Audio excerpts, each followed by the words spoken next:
नमस्कार। आज हम डिस्कस करेंगे इंपॉर्टेंट करंट अफेयर के क्वेश्चन। आप नेशनल इंटरनेशनल अफेयर के क्वेश्चन भी जो है कह सकते हैं, हर एक question exam point of view से इंपॉर्टेंट है और डेफिनेटली आने वाले एग्जाम्स में आपकी हेल्प करेगा, चाहे वो आपका आने वाला पेपर 1 का एग्जाम है, जूनियर ऑफिस असिस्टेंट का, या फिर आपका जो है वो कांस्टेबल का एग्जाम है, या फिर अपकमिंग आप किसी भी एग्जाम के लिए तैयारी कर रहे हैं। आप देखो, तैयारी कर रहे हैं तो बाकी चीज़ों के साथ साथ पढ़ना भी पड़ेगा। ये सोचेंगे कि पढ़ाई ना करेंगे एग्ज़ाम क्लियर हो जाएगा, तो वो नहीं होगा।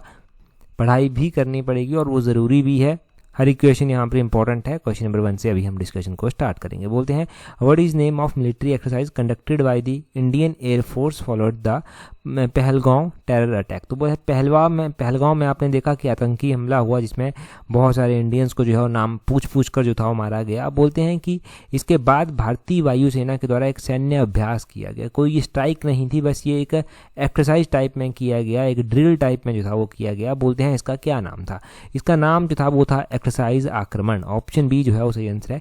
ये इंडियन एयरफोर्स के द्वारा एक्सरसाइज आक्रमण जो था वो कंडक्ट की गई। इंडियन एयरफोर्स के द्वारा जो है वो जब पहलगांव में अटैक हो गया तो उसके बाद जो है एक इंडियन एयरफोर्स जो है वो इस एक्सरसाइज को करती है, एक्सरसाइज आक्रमण को। और INS सूरत जो है वो यहाँ से भी जो है वो सरफेस टू एयर मिसाइल जो है वो दागी जाती है। और एक तरह से कहेंगे कि इंडियन नेवी के द्वारा सरफेस टू एयर मिसाइल का जो है वो टेस्ट किया गया INS सूरत से। INS सूरत जो है वो इंडियन जो नेवी है उसका जो है वो विशाखापट्टनम बेस्ड जो है वो एक स्टील्थ गाइड मिसाइल डिस्ट्रॉयर है, जो कि प्रोजेक्ट 15B के तहत जो है वो आता है।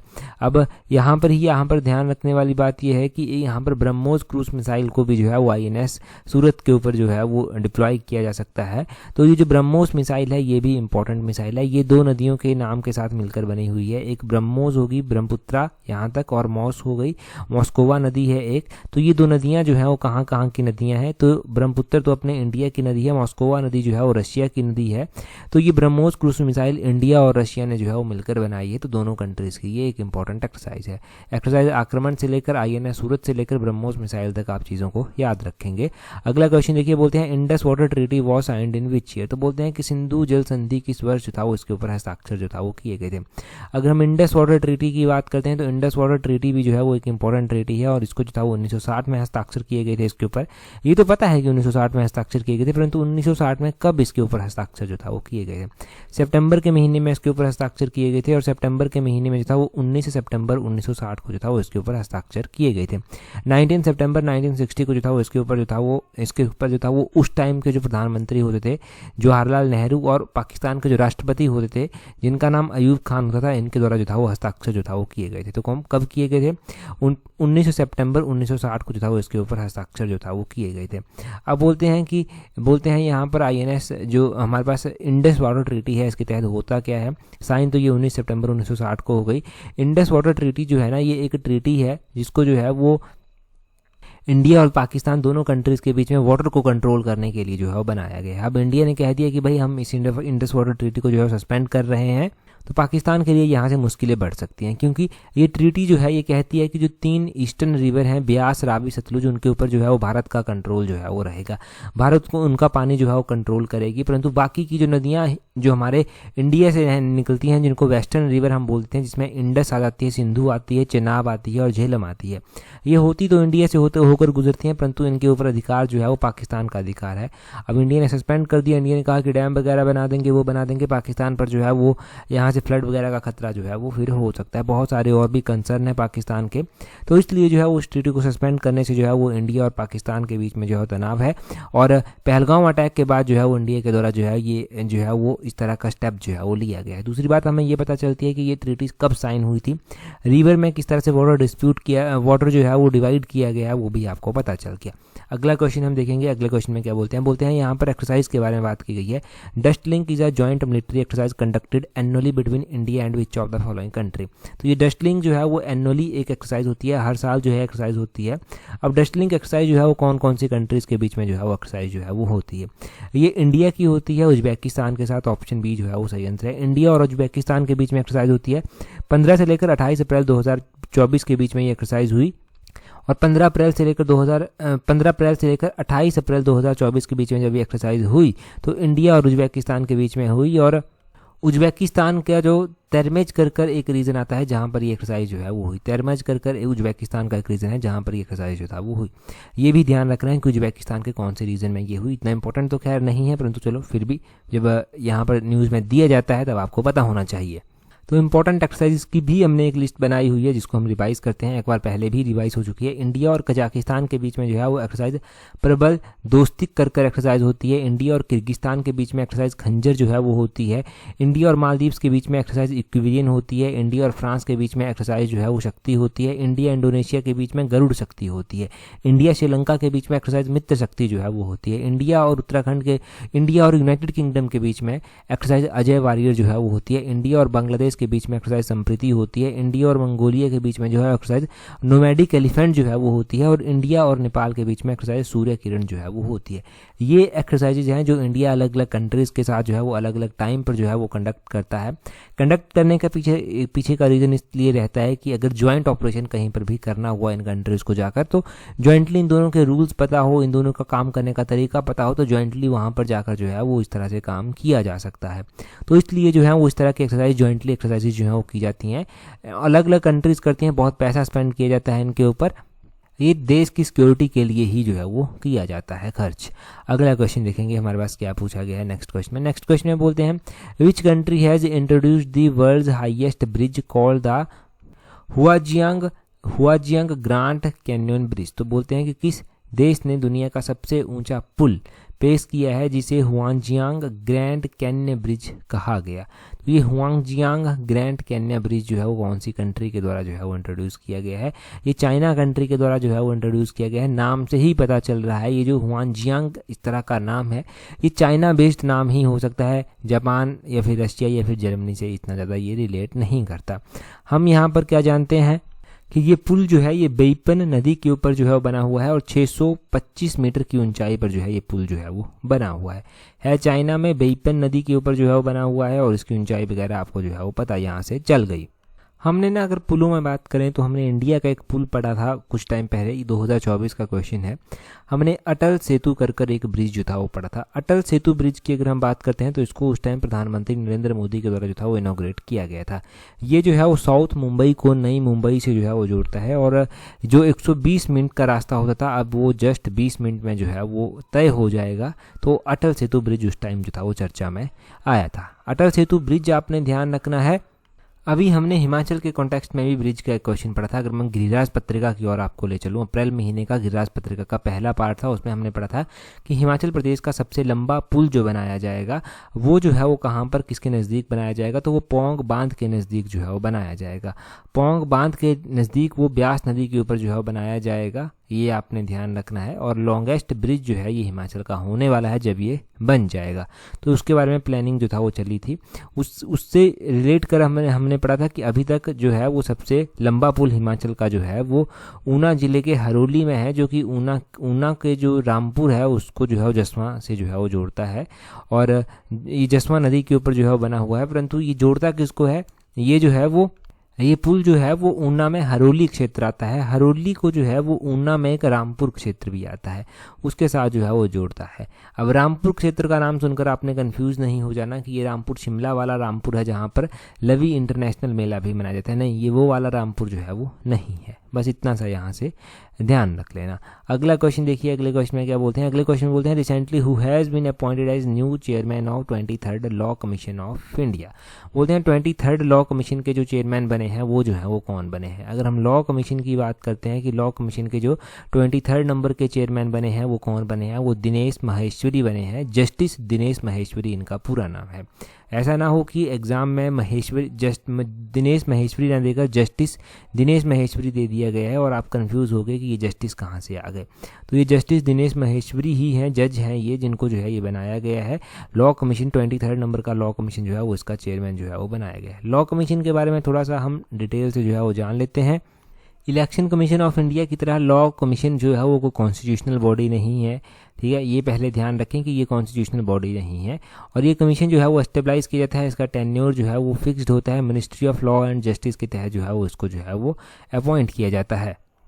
अब देखो जनरली इसका जो टेन्योर रहता है वो 3 साल जो है वो रहता है। और पहला जो लॉ कमीशन जो है वो बनाया गया था वो 1834 में जो था वो बनाया गया था। 1834 में जब बनाया गया था तो उस टाइम इसको लॉर्ड मैकॉले की अध्यक्षता में जो था वो बनाया गया था। ये आपने ध्यान रखना है, लॉर्ड मैकॉले की अध्यक्षता में जो था वो इसको बनाया गया था ना, 1834 में इसको बनाया गया था। एक्ट की अगर हम बात कर लेते हैं तो चार्टर एक्ट ऑफ 1833 आता था, जिसके तहत जो था ये लॉ कमीशन जो था वो बना था। ठीक है, तो लॉ कमीशन का भी आपने ध्यान रखना है। अब लॉ कमीशन के बारे में भी आपको पता चल गया।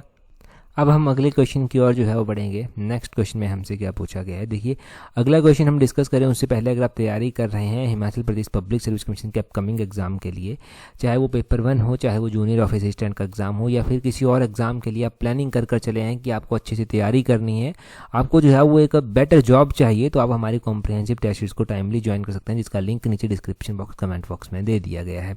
अब देखो अभी ज्वाइन करके फ़ायदा ये है कि आप अपने टाइम को यूटिलाइज़ कर सकते हैं और आप जो है वो उसको अच्छे से रिवाइज भी कर सकते हैं पेपर से पहले।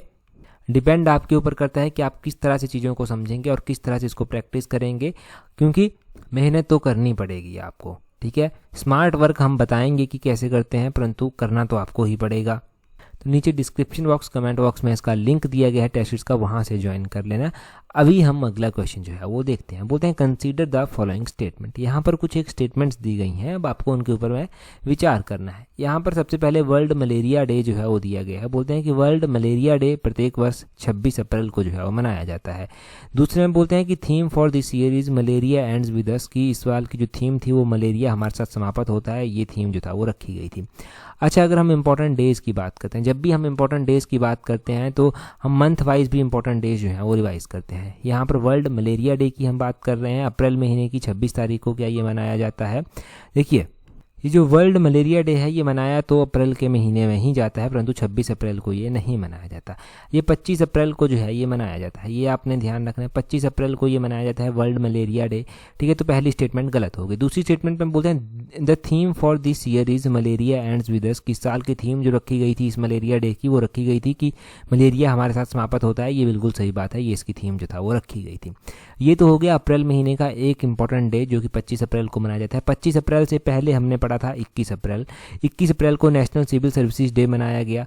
21 अप्रैल के साथ ही हमने 24 अप्रैल भी पढ़ा था, नेशनल पंचायती राज डे जो है उस दिन मनाया जाता है। मैंने बताया भी था कि 73rd कॉन्स्टिट्यूशनल अमेंडमेंट से रिलेट है ये पंचायती राज। और उससे पहले जो है वो अर्थ डे मनाया जाता है। अर्थ डे जो है वो अप्रैल 22 को जो है वो मनाया जाता है। अप्रैल 22 को अर्थ डे मनाया जाता है। 2025 में इसकी थीम क्या रखी गई थी, 2025 में इसकी थीम रखी गई थी अवर पावर अवर प्लेनेट, ये इसकी थीम जो था वो रखी गई थी। और उससे भी पहले जो था वो मनाया गया था world liver day. World liver day जो था वो 19 अप्रैल को जो था वो मनाया गया था। इसकी थीम फूड इज मेडिसिन जो था वो इसकी थीम जो था वो रखी गई थी। और उससे पहले वर्ल्ड हेरिटेज डे मनाया गया था। वर्ल्ड हेरिटेज डे जो था वो 18 अप्रैल को मनाया गया था। 18 अप्रैल को मनाया गया था। इसकी थीम रखी गई थी heritage under threat from disaster and conflict preparedness and learning from 60 year of ICOMO, ये इसकी थीम जो था वो रखी गई थी।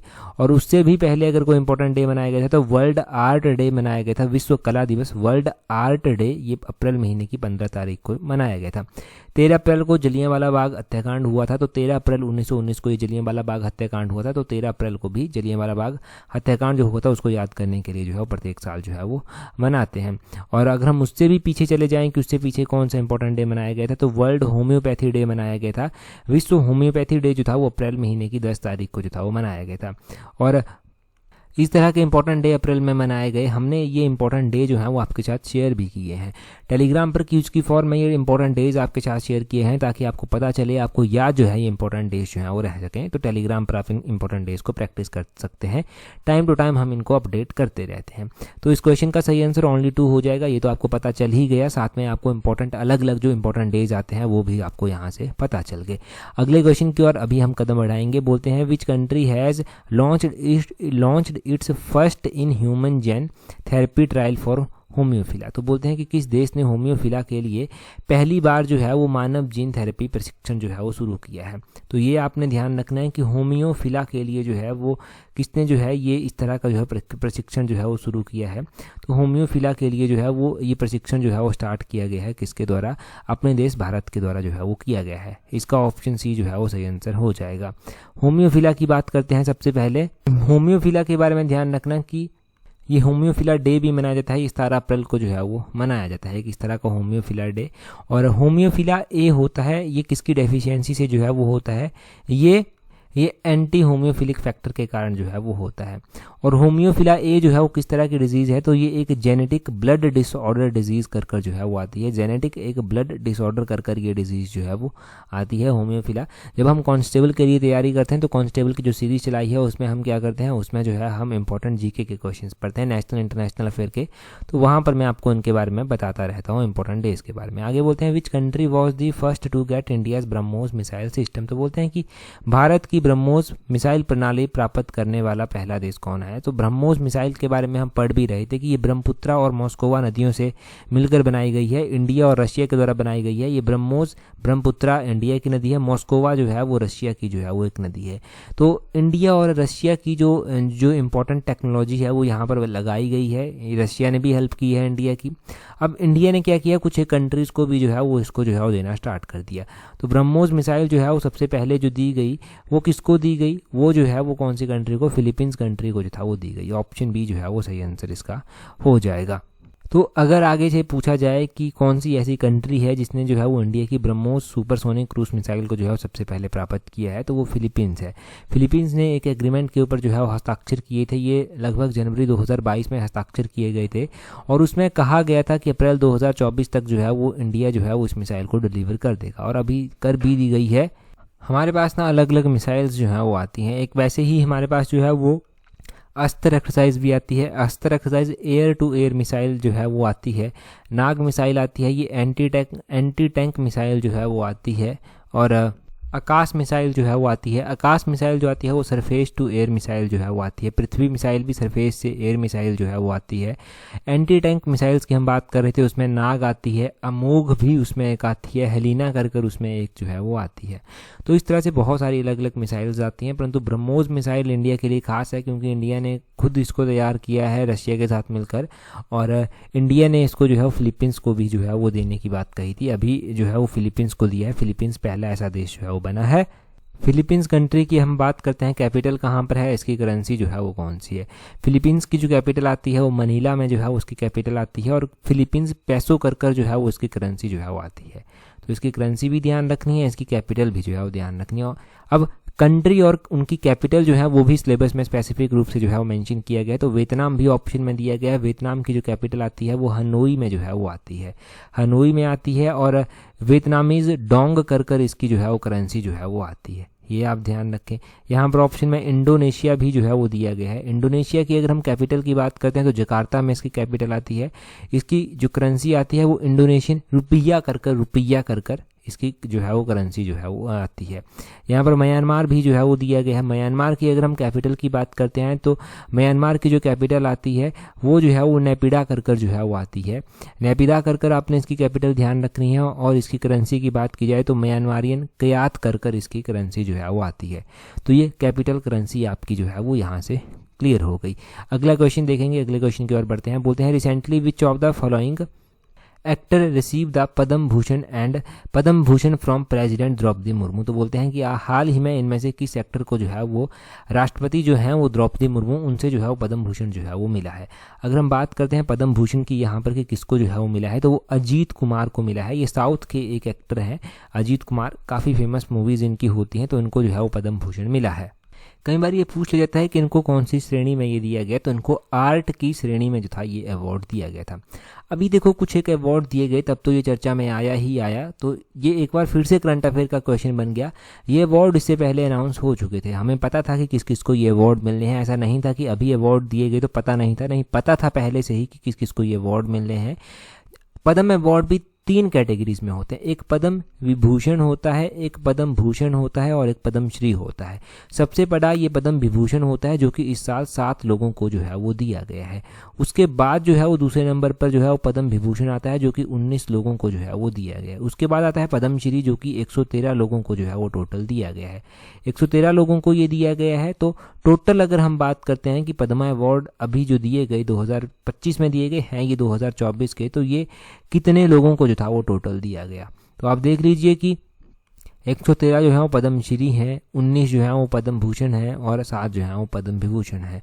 इसमें से भी अगर हम बात करते हैं कि कितने लोग ऐसे हैं जिनको जो है वो पद्मा अवार्ड जो है वो मरणोपरांत मिले हैं, तो 13 लोग ऐसे हैं, 13 लोग ऐसे हैं जिनको पद्मा अवार्ड जो है मरणोपरांत मिला है। और अगर हम दूसरी ओर बात करते हैं कि कितने लोग ऐसे हैं जो NRI हैं या फिर OCI हैं, तो NRI OCI की अगर हम बात करते हैं वो 10 तरह के लोग हैं। 10 लोग ऐसे हैं जो NRI हैं इनमें, और या फिर OCI आप कह लीजिए, कुछ भी कर उनको दिया गया है। मैं यहाँ पर अगर कुछ इंपॉर्टेंट रिवाइज करवाना चाहूँगा तो मैं पद्म विभूषण अवार्ड जो है वो रिवाइज करवा देता हूँ। पद्म विभूषण अवार्ड जो है वो इस साल जो दिया गया वो एक तो दिया गया शारदा सिन्हा को मरणोपरांत आर्ट की श्रेणी में इनको ये दिया गया, बिहार से ये संबंधित हैं। एक दिया गया ओसामू सुजुकी को, ये ट्रेड और इंडस्ट्री में दिया गया, जापान कंट्री से ये संबंध रखते हैं। और ओसामू सुजुकी का नाम जो है वो 100% श्योरिटी के साथ किसी न किसी एग्जाम में पूछा जाएगा। ध्यान रखना, ट्रेड और इंडस्ट्री में दिया गया है, जापान कंट्री से ये संबंध रखते हैं, मरणोपरांत इनको दिया गया है। एक MT वासुदेवन अय्यर है, इनको भी मरणोपरांत दिया गया है, लिटरेचर और एजुकेशन की श्रेणी में दिया गया है, केरला से ये संबंध रखते हैं। लक्ष्मी नारायणन सुब्रमण्यम है, इनको आर्ट की श्रेणी में दिया गया है, कर्नाटक से संबंध रखते हैं। कुमुदिनी रजनीकांत लखानी को दिया गया है, लखिया को दिया गया है, ये आर्ट की श्रेणी से हैं और गुजरात से संबंधित रखते हैं। जगदीश सिंह केहर को दिया गया है, ये पब्लिक अफेयर से संबंध रखते हैं। और अगर स्टेट बात करें तो इनका जो स्टेट आता है वो UT में आते हैं, ये वैसे चंडीगढ़ में। और वैसे ही जो है वो श्री दुवरूर नागेश्वर रेड्डी को भी दिया गया है, मेडिसिन की श्रेणी में दिया गया है, तेलंगाना स्टेट से जो है वो संबंध रखते हैं।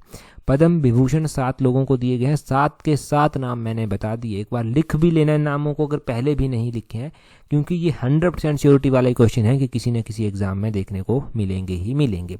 अगला क्वेश्चन है, बोलते हैं simplify national park is situated in which state यहाँ पर होगा। हिमाचल के साथ तो इसका कुछ लेना देना है ही नहीं, विच स्टेट यहाँ पर होगा कि सिंप्लीफाई राष्ट्रीय उद्यान जो है वो कौन से स्टेट में, कौन से राज्य में जो है वो स्थित है।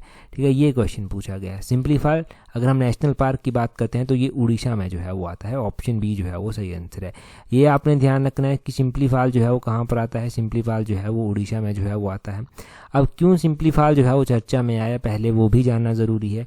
सिंप्लीफाई जो है वो उड़ीसा का 2nd नेशनल पार्क जो है वो बना है, और ये इंडिया के कॉन्टेक्स्ट में हम देखते हैं तो इंडिया का 107वें नंबर का जो है वो नेशनल पार्क जो है वो बना है।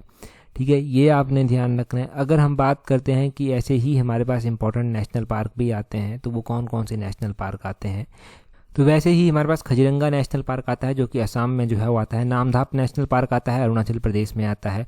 हमारे पास जो है वो गिर फॉरेस्ट आता है, गुजरात में जो है ये आता है। हमारे पास जो है वो वैसे ही जो है वो तुंगभद्रा सेंचुरी आती है, कर्नाटक में जो है स्थित है। गांधी सागर सेंचुरी मध्य प्रदेश में स्थित है। हमारे पास जो है दुधवा नेशनल पार्क उत्तर प्रदेश में स्थित है। जालधपरा सेंचुरी वेस्ट बंगाल में जो है वो स्थित है। जालधपरा के अलावा जो है वो सुंदरबन टाइगर रिजर्व एक आता है, ये वेस्ट बंगाल में जो है वो स्थित है। और एक नगरहोल नेशनल पार्क कर भी आता है। ये जो नगरहोल नेशनल पार्क आता है ये भी इंपॉर्टेंट है, ये कर्नाटक में जो है वो स्थित है। पंचमढ़ी सेंचुरी आती है, पंचमढ़ी सेंचुरी जो है वो मध्य प्रदेश में जो है वो आती है। तो पंचमढ़ी भी बहुत बार जो है वो एग्जाम में पूछी गई है। तो इस तरह से आपने ये नेशनल पार्क सेंचुरी जो है वो याद रखनी है। इनका सिंपल सा क्वेश्चन बनता है, या तो किसी आसान को एग्जाम में जो है ये पॉइंट टू पॉइंट पूछ लिए गए, या तो कहीं पर ये मैच करने के लिए जो है वो दे दिए गए। टोटली डिपेंड करता है कि अगर आपको आते हैं तो कभी भी क्वेश्चन गलत नहीं होगा, चाहे किसी पेपर में 1 नंबर का चाहे 2 नंबर का जो है ये क्वेश्चन पूछा जाए। अगला क्वेश्चन काफ़ी इंपॉर्टेंट है, बोलते हैं who will be the first Indian astronaut to travel to international space station. तो बोलते हैं इंटरनेशनल स्पेस स्टेशन की यात्रा करने वाला पहला अंतरिक्ष यात्री कौन होगा, जो अगले महीने जाएगा। तो अगले महीने मई महीने में जो है वो जाएगा, और आप बताएंगे कि उनका नाम क्या है। मैंने पिछली वीडियो में, पिछले एडिशन में ये डिटेल से आपको उनका नाम भी बताया था और भी कॉन्सेप्ट वहाँ से बताए थे, तो अभी आप कमेंट कर बताएंगे। और टेलीग्राम पर अगर आपने ज्वाइन नहीं किया है तो अपने टेलीग्राम से हमें ज्वाइन करने के लिए @allexam31 करके सर्च करना, आपको हमारा टेलीग्राम चैनल मिल जाएगा। आज की इस वीडियो में इतना ही है। That's all for today. Thank you very much for watching and listening it very patiently.